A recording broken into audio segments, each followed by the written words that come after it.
பசேல்னு இருக்கிற வயலுக்கு நடவு நட போறாங்கயா. அவங்க போறத பார்க்கும் போதே நம்ம கலை திருவிழா போட்டியோட தலைப்பு தான் ஞாபகத்துக்கு வந்துச்சு. பசுமையும் பாரம்பரியமும். இதுதான் நான் பேச போற தலைப்பு. ஒரு மாளிகை கட்டி தர வேண்டும். அங்கு கேணி அருகினிலே தென்னை மரம் கீழ்த்து நிலநீரும் 10-12 தென்னை மரம் பக்கத்திலே வேணும் என்று அன்றே பாடினான் பாரத தமிழ்நாடு. பசுமையும் பாரம்பரியமும் என்பது தமிழையும் தமிழனையும் போல பின்னி பிணைந்தது. பசுமை என்பது காடு, கடல், அலை, மலை, ஆறு, வயல், குளம், குட்டை என அநேக மணிமகுடம் போல இன்றியமையாதது வேளாண்மை.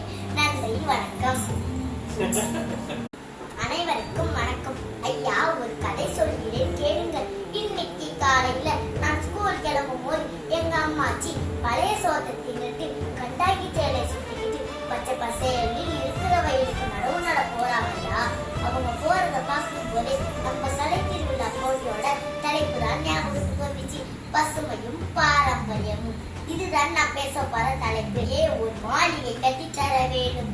அங்கு கேணி அருகினிலே தென்னை மரம் கீழ்த்து நிலநீரும் 10-12 தென்னை மரம் பக்கத்திலே வேணும் என்று அன்றே பாடினான் பாரத தமிழ்நாடு.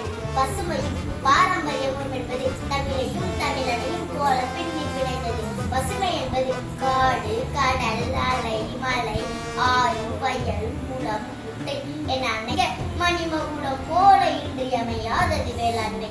நன்றி, வணக்கம்.